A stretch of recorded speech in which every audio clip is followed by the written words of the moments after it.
Welcome to the Empathic Mastery Show. I'm your host, Jennifer Moore, and I'm so glad you're here. This is a place where we talk about what it means to be highly sensitive and empathic, how this impacts all aspects of our lives, and we explore tools, resources, and solutions so we can shift from absorbing all the thoughts, feelings, and energy of the world around us to being beacons for calm, love, and healing.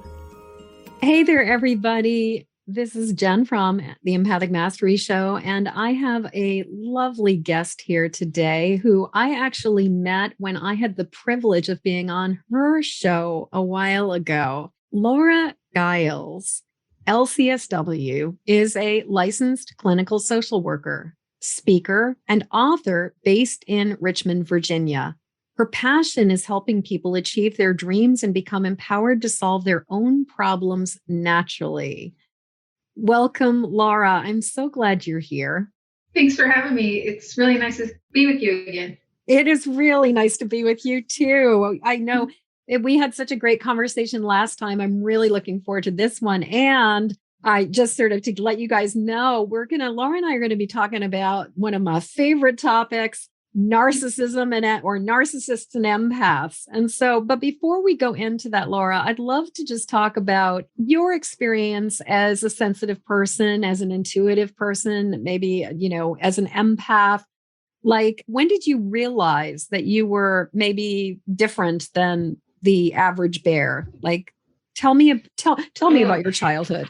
That took a while, actually, because I just thought it was normal. I just thought everybody was like that. I mean, unless something stands out that's different, you don't really know.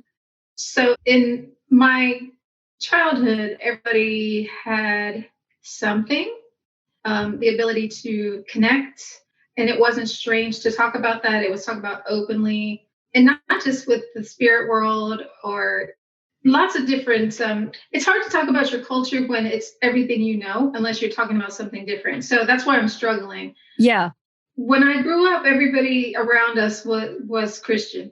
And we would go to their church because they're friends, and the bus would come by, and the missionaries and all would come by.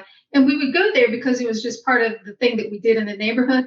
But it didn't really stand out to me as something different because we didn't get into conversations about spirit or sensitivity or anything like that. So I didn't know. I just thought everybody was sensitive, and being a trauma therapist, when people are emoting and having experiences, and you're sitting with that, you do feel everything. Right. And because my clients are like that, again, I just thought everybody was like that. Yes. Well, and what's so interesting is, so for the listeners, where did you grow up? I mean, you mentioned missionaries, so I'm assuming you were not, you didn't start necessarily on the continent in the mainland of America. Oh, I did. You did? Yeah. Wow. Yeah. I didn't realize we had missionaries in the United States. We do. Color. Yeah, They came around every summer. There were Mormon missionaries. There were other ones too, but I don't know. They were just attracted to where we lived or something. I'm not really sure, but yeah, they were there every summer. Where, do you mind if I ask, what state did you grow up in, or where did you grow Ohio. up? In Ohio. You were dealing with missionaries in Ohio?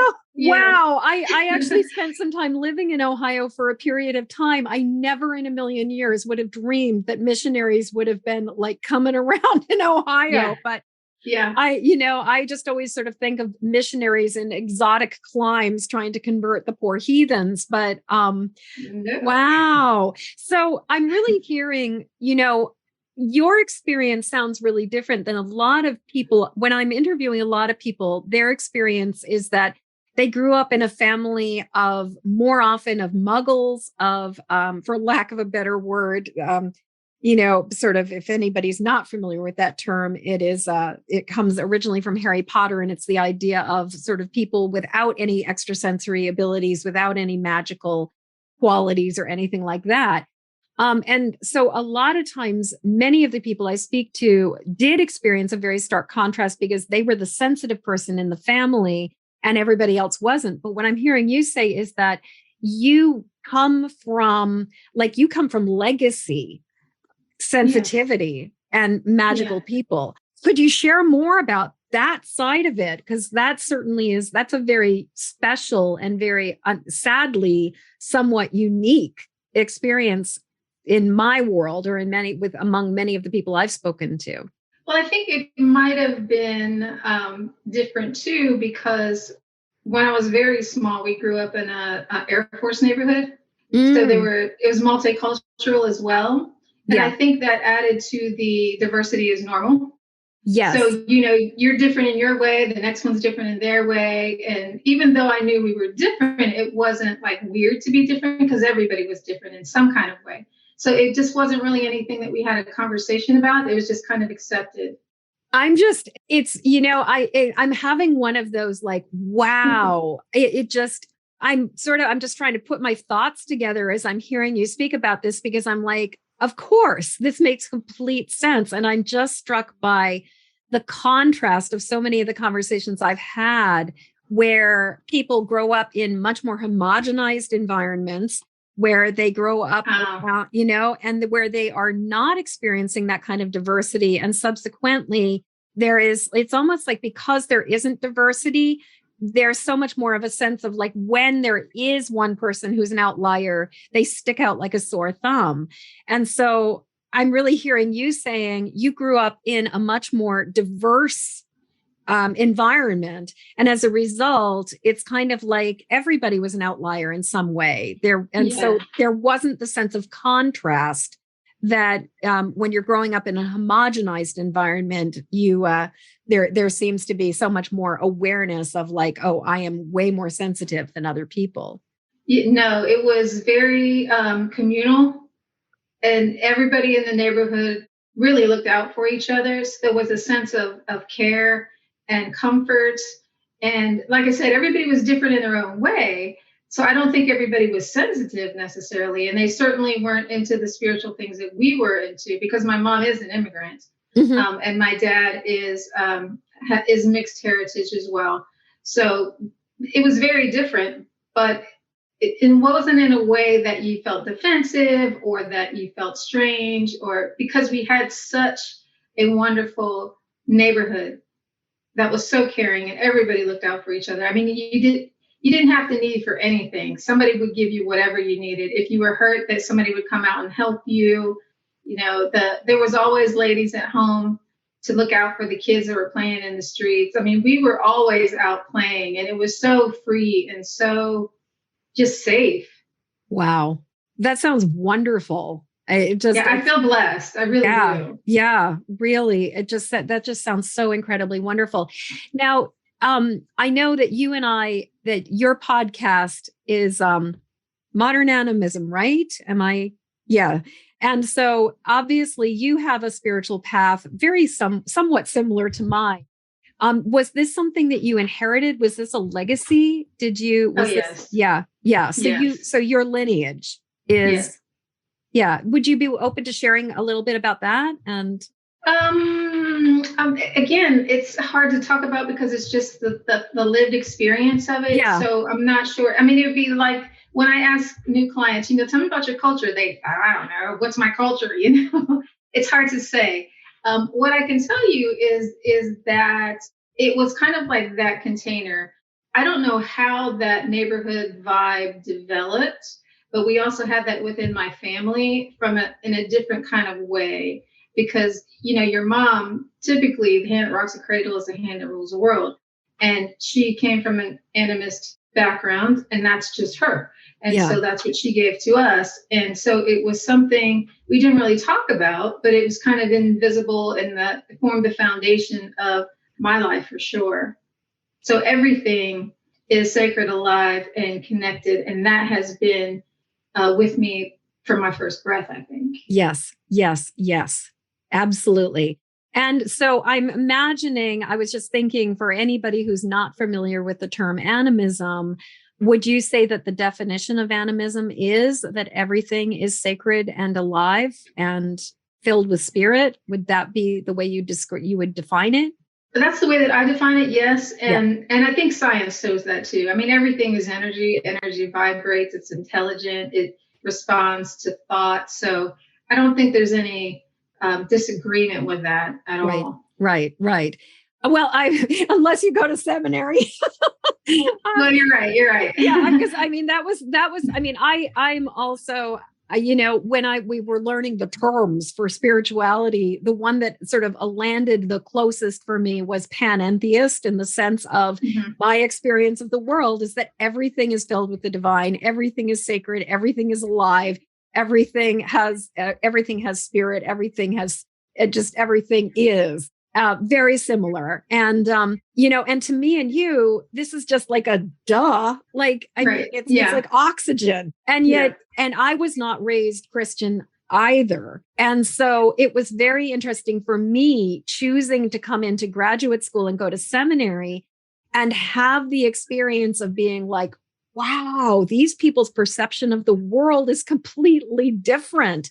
Like, there are these people who really do believe that like the divine is the guy in the sky and everything else is devoid of this same divinity, which to me is just so bizarre. But, and I'm thinking, I know in my own experience that the contrast of being in places where I suddenly was like, wow, you don't experience the world this way. Like, this isn't the way you experience it. And so I'm hearing for you that you really, you were really steeped in this sacred sense of the world for quite a while. So what was the point for you where you realized that, like, I don't know, one of these things is not like the other? Like, what was the point where you kind of went, oh, I'm experiencing the world in a different way than other people are? It actually happened pretty late. Yeah. So it was probably, let's see, about 8 years ago, 10 years ago, maybe. I take people on sacred travel tours all over the world, and it's mostly to connect with the land, but sometimes it's people as well, and just to experience what is the energy like here. And we went to a Native American reservation, and it was just, I'd never been in a place outside of my own family where spirit was absolutely everywhere. Yeah. It was in the land, and it wasn't just my family, but everybody. All of the Native American people walked in that knowing, and I felt like I was going to explode. I had to share that. And it took me a while to figure out what it was. I mean, it was in the way that the wind moved through the grass. It was in the way that the birds, you're looking at a single bird just flying through the air, and it was just breathtaking. Or the way the mountains looked. It was just so alive. And, I work as a trauma therapist, and I think the core of any mental illness is the fear of abandonment and the disconnection. And when I'm like, okay, it's right here. And how wonderful this could be if you're in a community where this exists. I mean, I had that in a little bit as a child, but not in the same way that it was on the reservation. The people were connected. Everybody looked out for each other, but it was just on a level at the reservation that was just off the chart. Yeah. Yeah. It strikes me as that, like, it's almost like color on the television, like back in the days when we could actually like control the knobs on the TV and we could dial up the color and things. It sounds to me like you grew up in an environment where maybe the color was at 5 and you got to this reservation and all of a sudden it's like the color is dialed up to 10 and you're like, oh, this is what this really feels like. This is what that experience is like. And I have had a couple moments in my life where I have been, where the color, where it's dialed all the way up like that. And it is such a holy and sacred experience. It really is. Absolutely. Remarkable. Yeah. I was going to ask you, of all of the places that you've ever been to, or that, that you've taken people on tours, what was your favorite place? And I'm sort of imagining maybe this was the favorite place, or. If I had to just pick one, I would have to say Egypt, because it was the first. And it was mind blowing. I was not expecting it at all. I was really just going for a getaway. I'd been working, and it was a spontaneous thing. Oh, I got to get out of here. It's easy. It was cheap. I could just go there at a without a lot of planning and things. And that's what I did. And it was very similar-ish in that the land and the people were so connected. Egypt is like you have this layer of old Egypt, ancient Egypt, and then modern Egypt. So the old is very feminine feeling. The new is very masculine. So it feels very whole. Mm-hmm. And the people are poor. Most of them are poor and humble, and yet so heart-filled. So there's a I think the Earth's is the heart chakra is at Giza, at the Giza pyramids, and you can really feel that. So I mean, if you're tuned in, you're really feeling that. And every single day was just magical. It was in everything. It was in the taxi drive. It was in the shopping experience and the food. So the little mundane things that you just take for granted, I could describe them to you and it would feel like, oh, what's so special about that? But it was the way that it all felt. Yeah. Because everything was just so alive and so vibrant and so authentic. Yeah. There was no artifice. Like here, everything's about selling something and looking shiny and new. And there's so much planned about it. And, I'm going to do this for the effect and the like and that kind of thing. And there's none of that there. None of it. What's so interesting, and it feels to me like there's absolutely a reason we're having. So I have a friend who is literally in Cairo right now, who just, like with posting photographs of like the pyramids at Giza at night, and has just been like singing the praises of Egypt and is just in love with Egypt right now.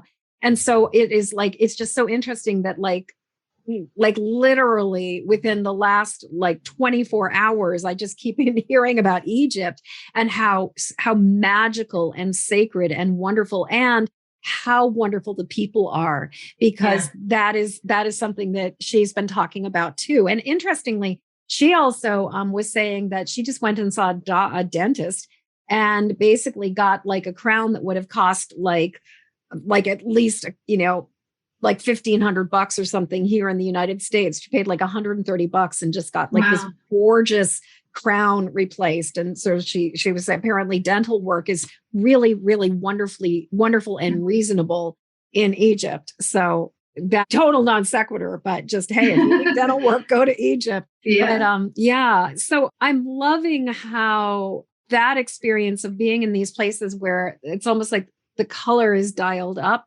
has given you that sense of, oh, not everything is the same. Mm-hmm. Yeah. Mm-hmm. Yeah. So you spoke briefly, or we're talking about disconnection and about your sense of how trauma and all mental illness. And I would agree with you completely that I think I believe personally that everything that is the problem in our world today is because we've bought into a lie that we're disconnected, that we're not all part of, the way I think of it is we're all cells in the body of the earth. And yet we've been buying into this idea that we're not, that we're separate, that we're different, that we're not part of it. And so let's talk about like what your experience with disconnection, like say more about your experience, what you've noticed around the impact of disconnection. So as a trauma therapist, I was trained, in a Western school, and you have to have a treatment plan, you have to have a diagnosis, and the client is in control of what they want. So I ask you, hey, Jennifer, how can I help you today? You tell me, well, I'd really like to get my relationship back on track. And so that's what I would do, which makes sense to me. I mean, you're the customer, I should be giving you what you want. But And that's how I worked for a long time. You get what you want, you satisfy a customer. But at the end of the day, if you're not aware that the root of that is the disconnection, you're never going to ask for that. Right. And you're only going to go so far. So that's kind of where my work is heading now, because I don't want people to just be okay. I want people to be vibrant and juicy and have an amazing experience, a fulfilling, connected experience. So I'm doing things now more to help people to see the difference between, it's like you said with the color, how saturated can we get it? So once you know that it can be a 10, you're going to want that 10, and you're going to want to know how to do that and how to bring that in your life. And the changes are not that big, really. But part of that too is you have to see through all the phoniness. and see through all the sales and we are sold a bunch of stuff.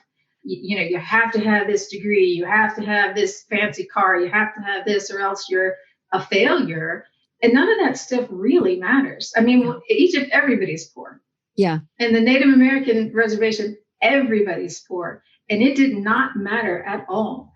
One of the most spiritually connected experiences I've ever had in my life was in the powwow ring.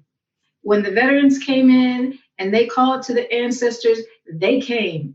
And it was as if it exploded by like 5 times, and you could feel the energy of those people. And most of them didn't have regalia. They didn't have, it's not like these fancy powwows where everybody's looking beautiful. They were just dancing in what they had. Mm-hmm. And it was priceless. Mm-hmm. Mm-hmm. So when you talk about, we're fed a lie, we are fed a lie. The stuff that we spend our time and our money on really does not matter. Preach. Preach. Sorry. The amount of energy and effort that so many people are making these days to get enough traction, to get enough, to hack the algorithm, to get their message out. In some ways, it is just so incredibly heartbreaking because it's like, there's that Mary Oliver poem, Wild Geese. Tell me, what will you do with your one wild and precious life? And, it is just so sad.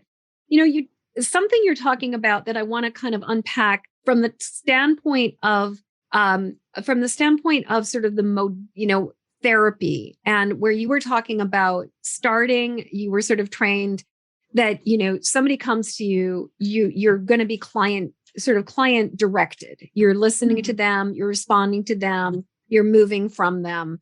And what's interesting is, as an EFT master trainer and as a practitioner, and somebody with my own degree in psychology and religion, one of the things I've really noticed is that there's an incredibly fine balance between meeting somebody where they are, honoring what their truth is and honoring them, versus having an agenda and being in that place of, I know what you need and I'm going to drive the bus here. And I don't think that that's what you're talking about, because it's like, in my experience, there's like, my goal is always to not bring my ego into the process for people, because it feels to me like once my ego gets in there and is like, I don't know what that person needs, I think it's a very different thing. And yet, as you were saying, it's like, if somebody has no idea that the root cause, the problem is that they are utterly bereft and disconnected,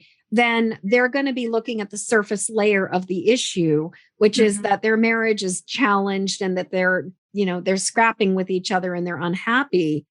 And so, obviously we want to get them down into the deeper layer. I'm wondering if you could speak to, and is what I'm talking about making sense in terms of, yes. Yeah. Mm-hmm. Just sort of speaking to the difference between being agenda driven as a therapist or as a healer versus sort of like being kind of like, meet the need of the customer versus really being client led, but simultaneously leading the client into things they can't see. Yeah. So in March, I had a 4-week series on boundaries. Lots of clients need help with boundaries. So that's something that they could say, yes, I need that. Okay. So this was their desire to get better with that. But the content was totally not CBT. So it wasn't like, here's your skill, let's practice the skill. Can you understand why you do this? It wasn't mental at all. Mm-hmm. So a lot of what we did was touch-based. A lot of what we did was nonverbal. So we would move around the room and notice the space. How does this feel? Now move closer. How does this feel? Turn your back to each other. How does this feel? So they would get a sense of, oh, this doesn't feel good, or this does feel good, or, oh, what I really wanted was to be touched. Or what I really wanted was for you to get away from me. And I think when you have a felt sense of that, it's totally different than having intellectual experience of something. Yes. A lot of people understand things intellectually, but what does it feel like in your body? I mean, we're talking about being an empath. That's what we're talking about. How does my body feel? And if you're not incorporating that into your healing, then I think you are missing out on a huge resource. Yes. So these were things that they were discovering for themselves. I didn't have to say anything. And it went like 10 times deeper than if we had just talked about what boundaries are. Absolutely. You remind me, as you were describing it, I had the privilege of attending a workshop there's this event that happens annually that my colleague, John D. Whitus, runs called the Spring Energy Event. And it's all kinds of energy psychology oriented therapists and healers and other people. And this woman, Liz Hart, who is now on the other side. Liz did this day-long workshop all about the somatic experience of boundaries, and really like and she ran us through these exercises that were very somatic and very felt, where she really gave us the opportunity to notice when as healers, we were sort of grounded and in our core and kind of like vertical, if for lack of a better word, but just sort of like not wobbling at all, versus when we were finding ourselves leaning into something and kind of getting into somebody's stuff, versus when we were experiencing aversion and kind of leaning back out of it. And it was so powerful to embody the experience and understand what it was like to have the felt sense of this experience, as opposed to the intellectual sense of like, I need to have better boundaries as a therapist. Yeah. And it was nice too because it was a group, people could witness. And if you grow up in a place where there's not good boundaries, then what you witness is poor boundaries. Right. So when you're witnessing the healthy boundaries and feeling what that feels like for them and for you, it's just way more powerful. Yeah. So I think I really like community work, group work, because I think there's so much we can learn from each other. Yes. Well, and I think when we get to the opportunity to work in groups, we also get to so much more stuff can come up. There's so many more mirrors. There's so much more reflection. Yeah. There's so much more opportunity to discover things. And I mean, there's even, I think it's in the Bible, that saying of, when two or more are gathered in my name. And I do think that there is something about that amplification that happens when we have more people. And it just is so much more powerful.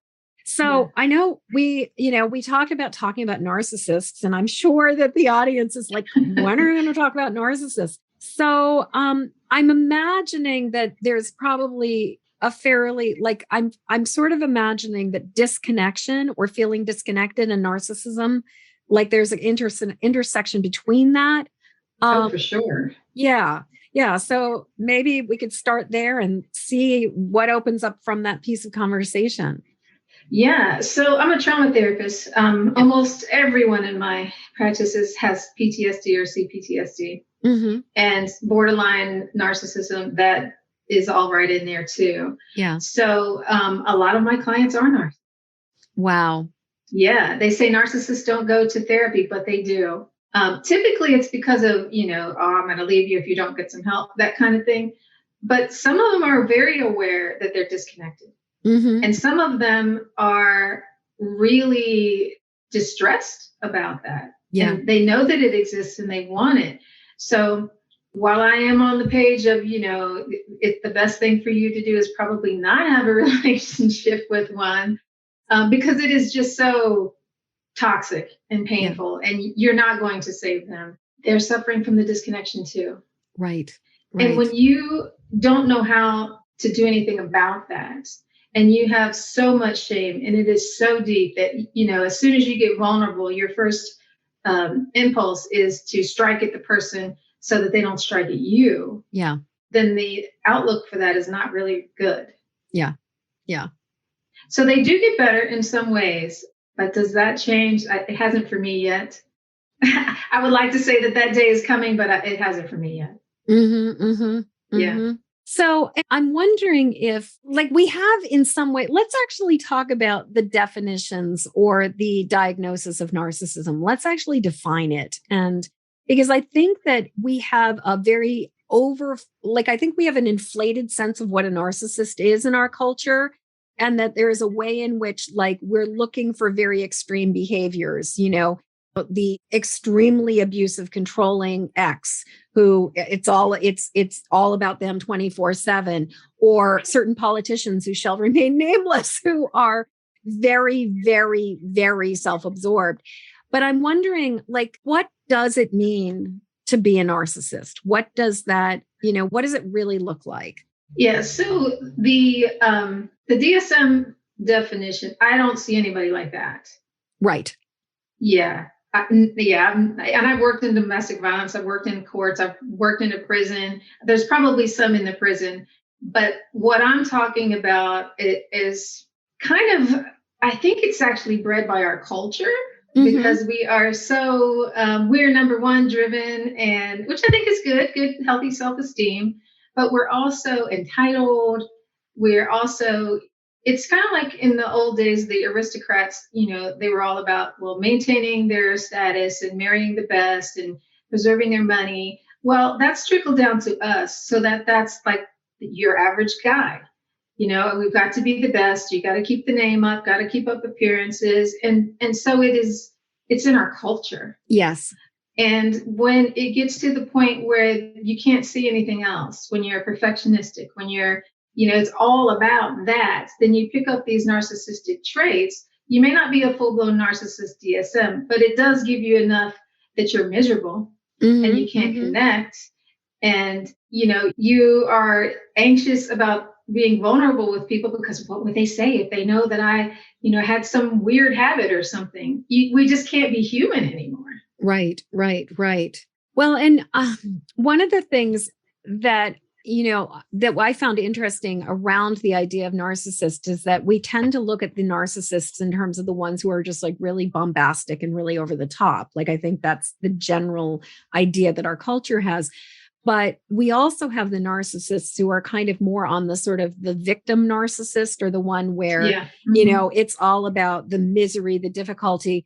And one of the things I've also noticed is that there's a way in which you can even have people who may identify as empaths, may identify as very highly sensitive, but it's sort of like everybody else's misery is all about them. Like, where there's just this perseverate, like other people are having a hard time, but they're the ones who are like losing all the sleep over it and just constantly perseverating.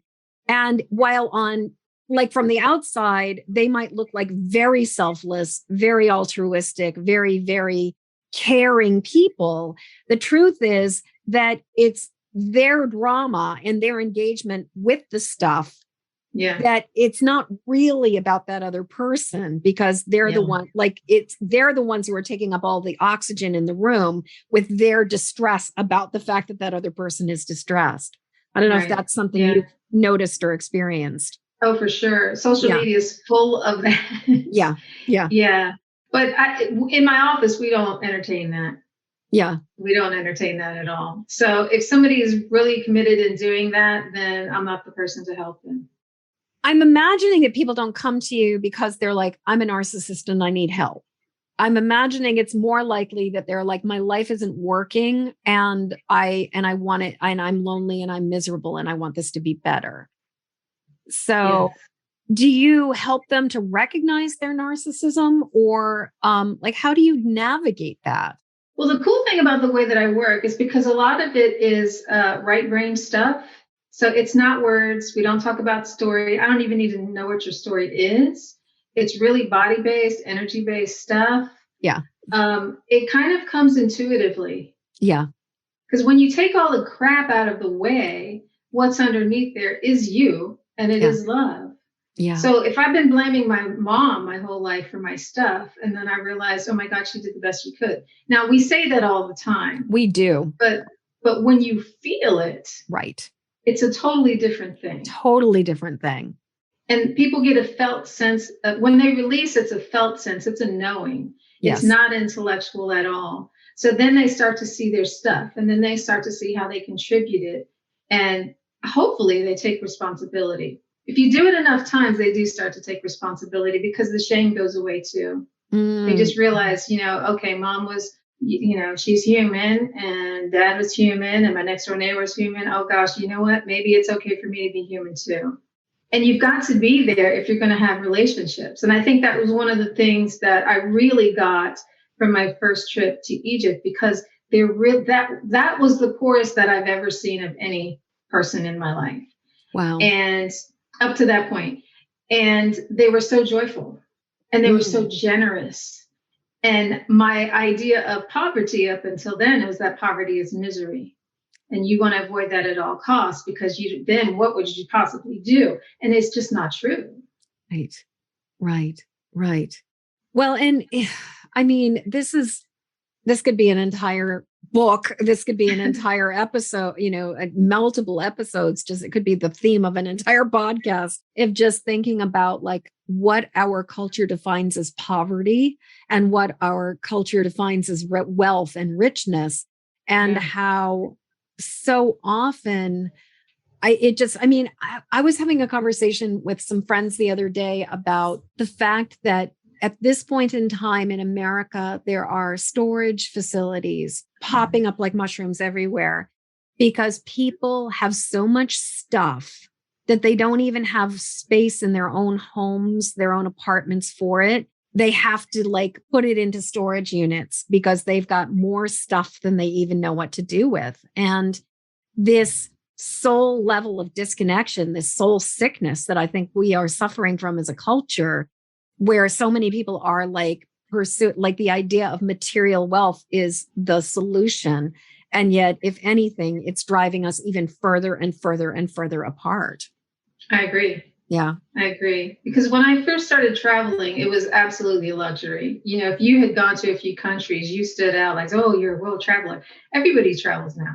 Yeah. But they take these pictures and they make these selfies and look how I was here. Oh, look at this. Look at this. But they didn't experience anything. When I went to, not to pat myself on the back or anything, but I think as a sensitive person, when you're picking up all of this stuff, it is a totally different experience of that place. Yes. It's the earth, it's the people, it's the smells, it's the vibe, it's all of it. And there's so much to incorporate into that can be transformative if you let yourself be there. Yes. Versus just running around taking pictures and shopping. Right. Well, and it's like, even just thinking about like being at a concert and how everybody's got their cell phone out now and they're filming the music, so that there's this way that it's like you're not experiencing the song in the first hand. You're sort of you're sort of fantasizing that someday you're going to post this in social media, you're going to watch this.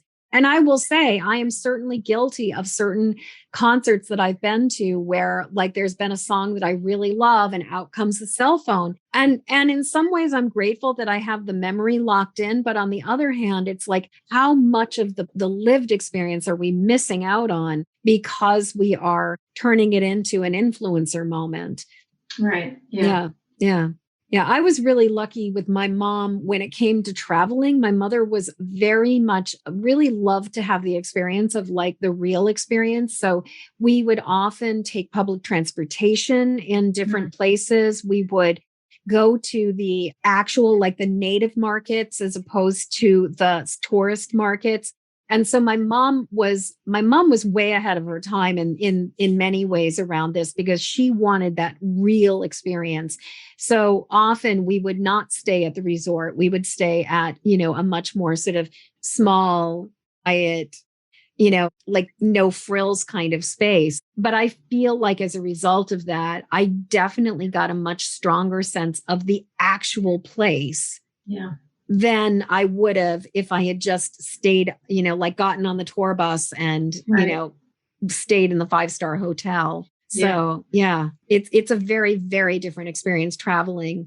And I don't know if you ever saw The Sheltering Sky. It was a Bernardo Bertolucci movie that came out many years ago. And it had Deborah Winger and I think John Malkovich in it, but it was about these people who ended up in like the Middle East and Morocco and a couple other places.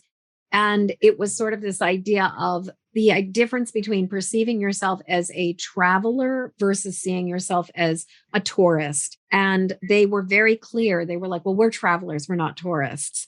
And I do think that there is definitely a difference between sort of being a traveler or being somebody who has that experience of the place versus being a tourist.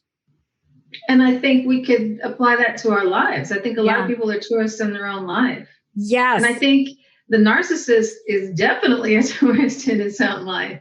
That's definitely selfie, look at me, highlight reel experience. Absolutely. Because you have to be willing to get dirty and to cry and to fail if you're going to really live. Right.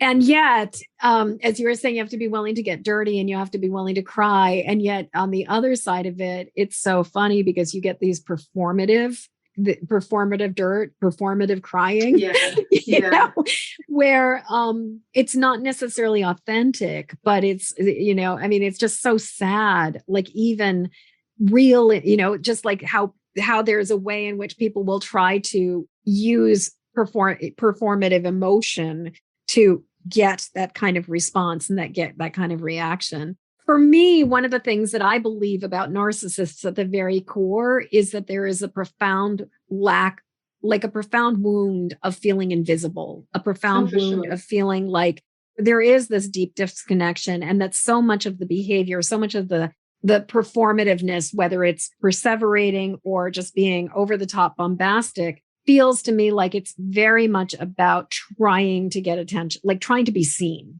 trying to be beheld and to be acknowledged and known. And yet, it's gotten so, I don't know. It's almost like as we're having this conversation, I wonder if anyone in America is really exempt from narcissism.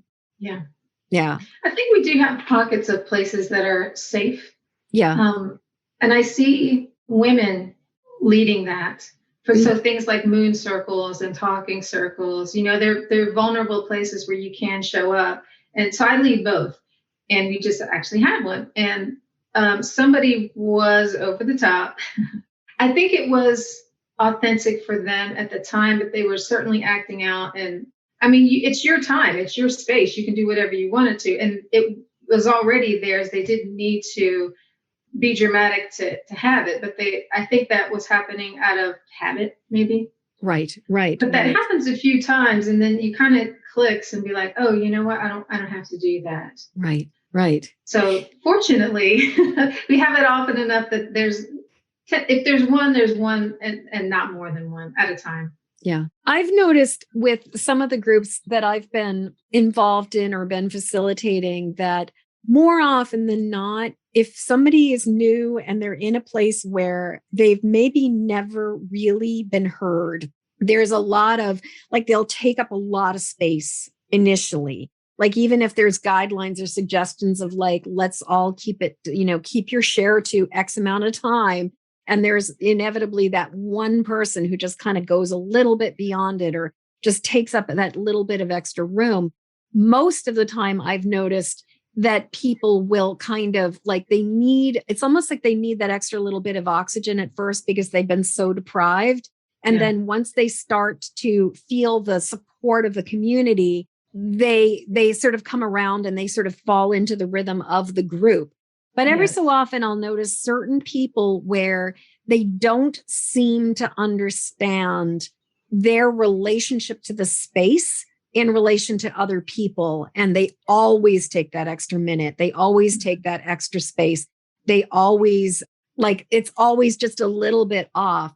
I'm curious, as a facilitator of groups, or if you were, I guess even in a one-on-one relationship, what would you suggest that somebody does if you do have one of those people who just is consistently taking up that they're just consuming more resources than really is allotted for them?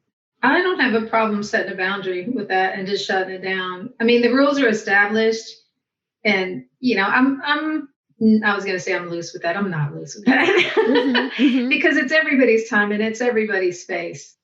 And, some people are more chatty than others. But when you're consistently that way, then you really don't have a sense of space and shared time. And that's what we're there to do, So I think you're not playing well with others, and I'm okay with shutting it down. Yeah. Yeah. I think you have to maintain the integrity of the event. Absolutely. Absolutely. And so going back to, I mean, one of the things that you were talking about earlier that I want to sort of circle back around to was the dance of like some of the boundaries or the rules that you have with the work of what's not going to fly. And I kind of heard you saying, this is not the place where you get to spend all your energy and time complaining about how your mom or your dad or this other person done you wrong. Like that there's like, it's about, and so at least that's sort of what I heard you saying is kind of like, this is not about just going, I don't know, like just recapitulating the same thing over and over again. And I'm wondering, like, what instead do you invite people to step into in the work that you guys are doing? Well, if that's where somebody is, they can go there. But I think when everybody else is deeper and when they are, I mean, that tends to be real surface stuff. Mm-hmm. I'm superficially upset with work. Well, what's underneath that? When everybody else is going deep and doing that, then it seems, I think, kind of silly. Like, oh, that was my contribution. Maybe I need to be more still and listen a bit more, or, because like you said, that we're all mirrors. And if what you're getting mirrored back to you is maybe more sensitive and more useful in terms of feedback, then you might want to give the same type of contribution because it just feels more fair. Mm-hmm, it's a reciprocity energy. If I'm giving you a steak, you don't want to give me a cherry. It doesn't feel fair. Right. Or a piece of bologna. Right. Yeah. So when it comes to I guess what I would say is when it comes to like some of those first steps of like you were saying earlier about when you start to realize that the color has been dialed down in your life, that you're not having the opportunity to live to the extent that you want to be living. You said that there's simple things. What would you say is kind of like, where do we start? Oh, I think with the people who are closest to you. So I've always had this with my family, and my family and I get together a lot. I'm very fortunate in that. And I noticed in retrospect that when I got my first corporate job, I did the same thing with them. So I would just take that environment and invite them to be part of it. And some people wanted it and some people didn't. And then as I grew up and did my whole life that way. When I went to Egypt the first time, I went by myself. And I was like, I have got to share this. So that's why I started doing tours. And so then I brought people and started sharing in that way. And probably everything I do is like that because it's just too good to keep to myself. So it's not like huge bunches of people, but just imagine if everybody did that. If you did that with 2 or 3 people, we could have this done in a real short period of time. I mean, and I think we all have something to share. It doesn't have to be the same thing. But if you show up authentically and with a willing heart to be there and to witness and to give and to receive, the magic just happened. Mm.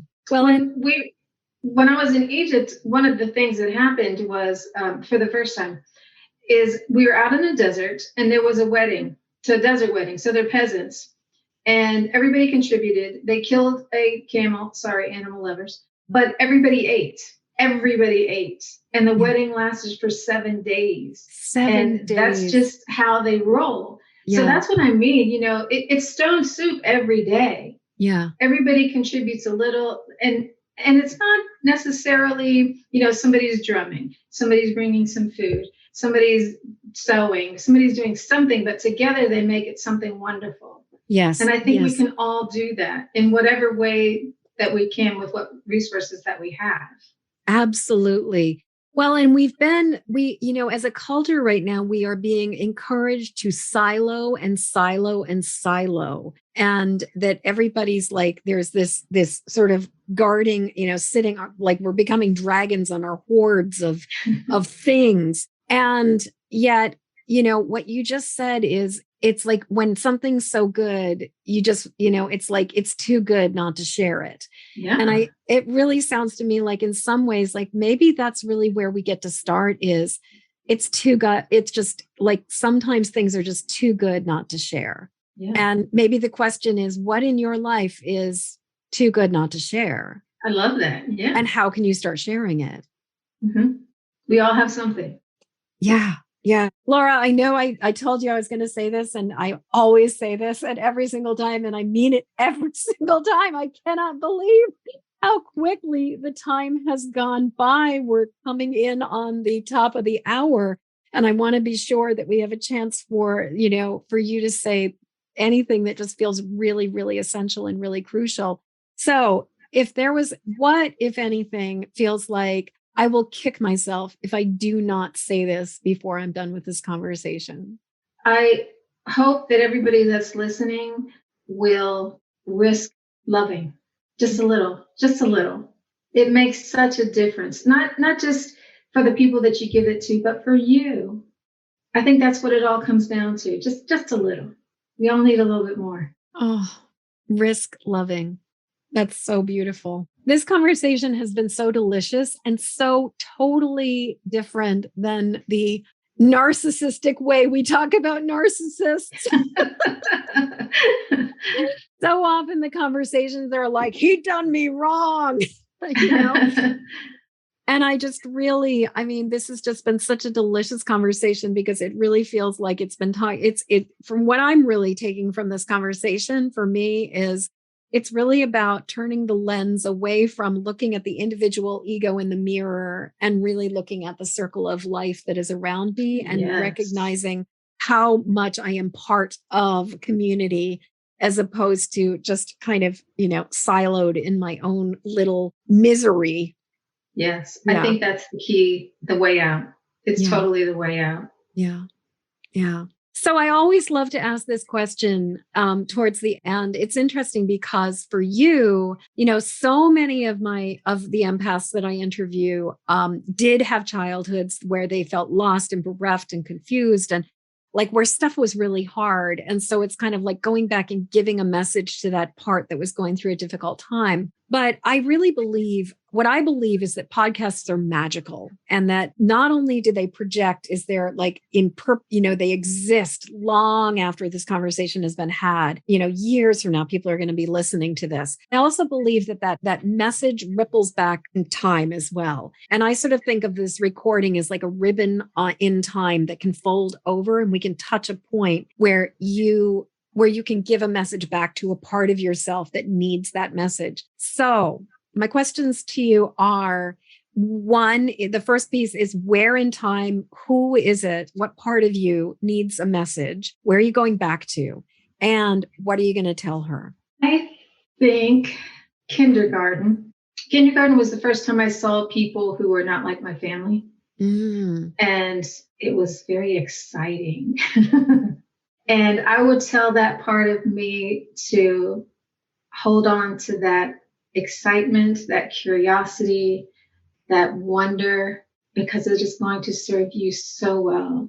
And I'm so glad that I never lost that because I know a lot of people do. Yeah. Right about that time. You go to kindergarten, first grade, and that's when you start to shut down. Yeah. You start to be judged and made to feel like you're not enough or something. And thank God, by what miracle, that didn't really happen. Yeah. And I think it has made all the difference. Yeah. Who knows? Maybe this was the thing. We gave that message to her and she took That's right. Yeah. with it. Yeah. That's right. Yeah. Yeah. Oh, Laura, this conversation has just been so delicious. It has been so rich. I feel like you've taken me to Egypt. You've taken me to the res. You have taken me so many beautiful places. And I feel like my color has been dialed up from this conversation. And I really hope that the listeners' color, like they feel like it's dialed up for them too, because this has just been so juicy. So how do people get in touch with you? And also you mentioned that you're an author. Do you have books that people I have all kinds of books. I have journals and I just recently finished writing a children's book. And it's in the illustration stage right now. And I'm writing mythology and fairy tales. Oh my goodness, that sounds amazing. And so how do people find you? How do people find your books? Are you doing tours? Is this something that people can do with you at this point in time? Yes. So probably the best place to reach me is lauragiles.org. I have multiple different websites, but they're all connected to that one. Excellent, excellent, excellent. So lauragiles.org, you guys. It will also be in the show notes if you're just listening to this on the road or some other place and you can't write it down. So come on over to empathicmasteryshow.com and check out this episode with Laura. And you can find all of the things that you need will be in the show notes. Laura, thank you so much for such a rich, wonderful conversation. I just feel my cup is full. Thank you. Thank you. It's been a pleasure. As we come to the end of this episode, I'd love to hear what you're taking from this show. Please jump over to empathicmasteryshow.com to leave your comments. In the show notes, you'll find a link to grab your copy of my Empathic Safety Guide, 3 Basics for Finding Calm in the Eye of the Storm. And while you're there, please subscribe and follow this show. And thank you for your help sharing this show with the people who need it. Please help me to spread the word and send this podcast to friends or family members who need support living as highly sensitive empathic people. Then join me again when the next Empathic Mastery Show airs. Okay, one last time. Hop over to empathicmasteryshow.com for your Empathic Safety Guide. And until next show, shine on. We need you and your gifts here on this planet. So please don't judge your empathic rainbow by colorblind standards.